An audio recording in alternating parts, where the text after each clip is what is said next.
Salam untuk semua saudara-saudara, sahabat GKI dimanapun saudara berada.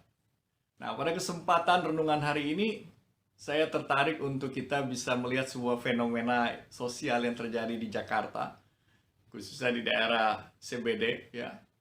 Di situ kita tahu bagaimana anak-anak remaja awalnya mereka berkumpul dengan gaya khas mereka, dengan pakaian khas mereka yang dikenal dengan istilah Citayam Fashion Week. Saya pikir saudara juga sudah tahu cerita ini ya karena ditampilkan ya di media-media sosial, bahkan televisi pun yang nasional sudah meliput begitu. Nah, fenomena ini awalnya sebetulnya sederhana sekali.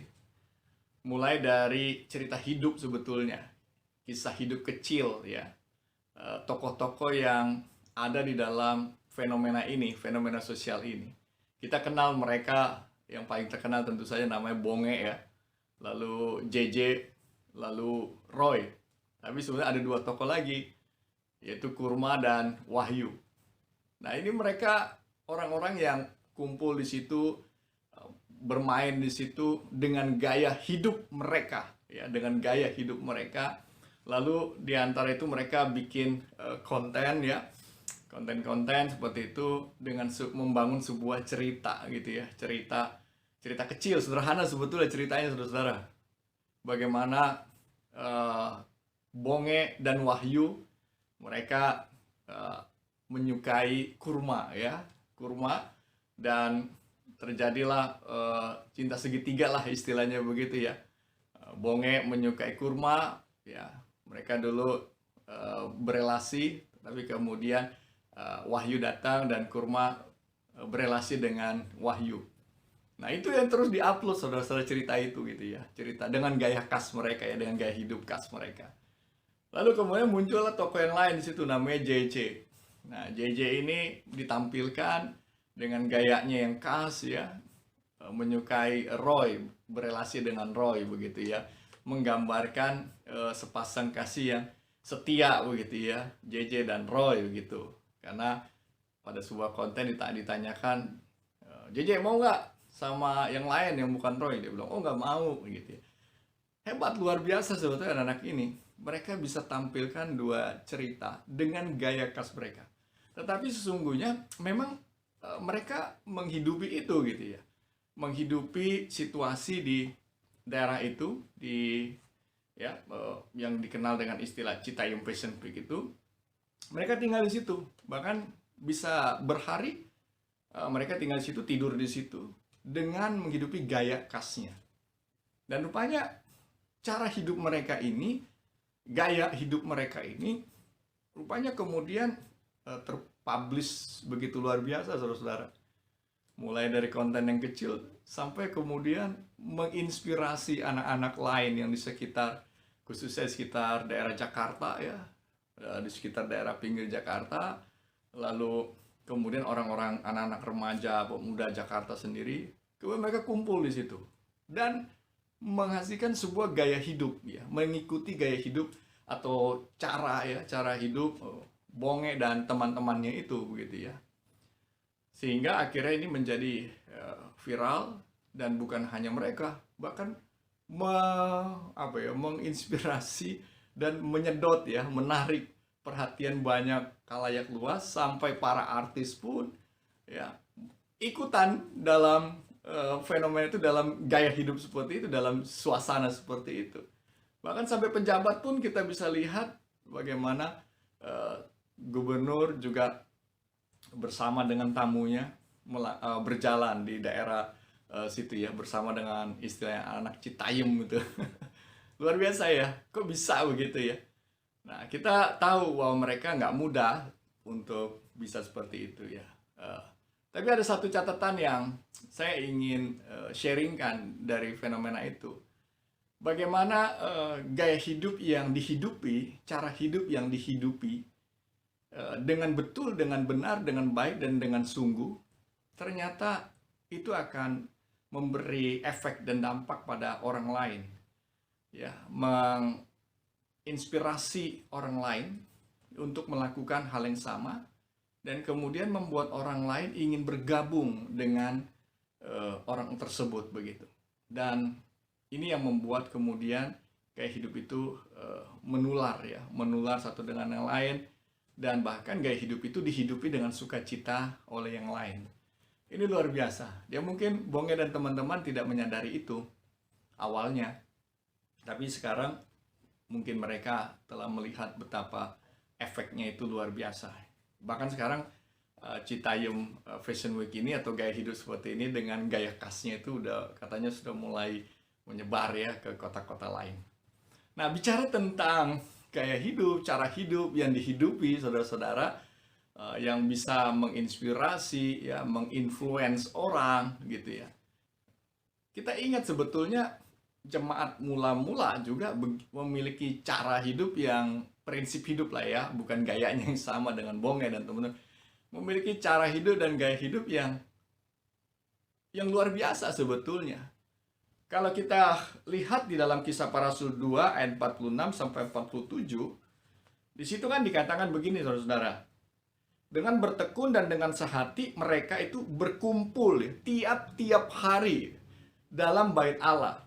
Lalu mereka memecahkan roti di rumah masing-masing secara bergilir dan makan bersama-sama dengan gembira dan dengan tulus hati sambil memuji Allah. Dan mereka disukai semua orang, dan tiap-tiap hari Tuhan menambah jumlah mereka dengan orang yang diselamatkan. Nah ini, saya waktu baca ini saudara-saudara, saya ingat cerita ini gitu, fenomena ini. Dan mereka memang tiap-tiap hari kumpul di situ gitu ya. Tiap-tiap hari, dan mereka kumpul dengan tulus dan dengan gembira dan dengan sukacita. Ya mereka saling support di situ begitu. Dan rupanya ini menghasilkan pengaruh gitu ya. Orang yang melihat terpengaruh untuk juga ambil bagian. Bukankah prinsip ini tuh sebetulnya prinsip sederhana saudara-saudara dalam sebuah persekutuan komunitas. Dan itu ditunjukkan jelas di dalam kisah hidup jemaat mula-mula. Ya kan? Tadi kan Alkitab sudah jelas bilang, tiap-tiap hari mereka kumpul, tiap-tiap hari mereka bersama, tiap-tiap hari mereka gembira, tiap-tiap hari mereka dengan tulus hati, tiap-tiap hari mereka memuji Allah. Dan cara hidup, gaya hidup yang dihidupi dengan sungguh-sungguh itu memberikan efek pada orang lain, sehingga orang lain menjadi perhatian. Mereka nggak ajak orang, mereka nggak memaksa orang untuk memperhatikan mereka. Tapi memang ketika ada sesuatu yang cara hidup yang sungguh-sungguh betul-betul dijalani dan itu berbeda dari yang ada, maka cara hidup itu akan menarik perhatian orang lain untuk kemudian bahkan menyukai dan ambil bagian di dalamnya. Dan itu cara hidup jemaat mula-mula.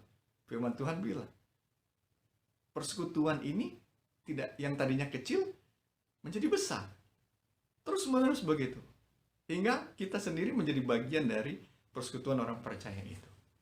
Nah, saudara-saudara, di tengah zaman situasi ini, sebetulnya menurut saya fenomena anak-anak Citayam ini, istilahnya begitu kan, anak-anak Citayam ini, sesungguhnya mungkin bisa jadi menjadi cara ya untuk mengingatkan dan menegur kita. Ya, kenapa? Kenapa anak-anak ini dengan cara hidupnya yang begitu konsisten dan teguh, ada banyak orang yang begitu cepat terinspirasi dan terpengaruh. Tapi bagaimana dengan kehidupan kita, misalnya dalam persekutuan gereja? Apa cara hidup yang kita jalani, yang teguh, yang kita hidupi bisa bersama-sama? Ya, apa gaya hidup kita sebagai orang-orang percaya, orang-orang Kristen, orang-orang yang sudah ditebus, diselamatkan? Ada sesuatu enggak gaya hidup yang khas yang kita miliki dan kita lakoni bersama loh, bukan sendiri ya. Kita lakoni bersama-sama, kita jalani sama-sama. Sehingga itu pada akhirnya membuat orang melirik, membuat orang melihat, kok bisa ya orang-orang Kristen, atau kok bisa ya persekutuan gereja, orang-orang gereja kok punya hidup khusus dan begitu luar biasa ya, menguatkan satu sama lain, gembira, tulus di tengah situasi yang ada, ya bersama-sama seperti itu. Ada sesuatu yang khas lah saudara-saudara. Dan sesungguhnya kita sudah punya itu dalam cerita Alkitab. Cuman pertanyaan sekarang, Apakah gaya hidup yang seperti itu, cara hidup seperti itu menjadi bagian yang kita tetap jaga. Kita jaga sampai saat ini dan bahkan ke depan. Dan ini yang saya mau sharingkan, mau bagikan buat kita semua. Kita mungkin perlu kembali menata bagaimana cara hidup persekutuan gereja kita. Bagaimana cara hidup kita bersama sebagai orang-orang percaya. Dan salah satu tandanya bahwa kita memang berjalan, gaya hidup itu memberikan sesuatu yang berpengaruh bagi sekitar adalah semakin banyak orang yang akhirnya melirik cara hidup gereja, cara hidup orang percaya. Melirik, melihat, dan kemudian bahkan dia menjadi bagian dengan penuh sukacita dengan cara hidup seperti itu. Citayam Fashion Week, Bonge dan teman-teman bisa melakukan itu. Lalu bagaimana dengan kita? Apakah kita akan mau melakukan itu? Tentu dengan cara yang berbeda dengan Bonge dan teman-teman. Tuhan Yesus berkati kita. Amin. Kita berdoa ya. Bapa Surgawi Tuhan Yesus, ketika kami diselamatkan, ditebus oleh-Mu, maka ada satu gaya hidup, cara hidup yang tentu harus kami lakoni sebagai orang-orang yang sudah ditebus dan diselamatkan. Sebagaimana jemaat mula-mula yang menghayati betul kesungguh-sungguh keselamatan itu. Dan cara hidup mereka yang berdasarkan pada kasih Kristus dan anugerah-Mu, yang membuat orang-orang kemudian di sekitarnya melirik, melihat, dan terpengaruh untuk menjadi bagian di dalam persekutuan dan komunitas itu. Maka ya Tuhan, tolonglah kami agar kiranya gereja-Mu, persekutuan setiap orang percaya, kami semua secara pribadi boleh tetap memiliki gaya hidup yang menginspirasi, memberi pengaruh bagi orang. Karena itu berasal dari penghayatan kami akan keselamatan yang kami sudah terima daripada-Mu. Dalam nama-Mu Tuhan Yesus kami berdoa.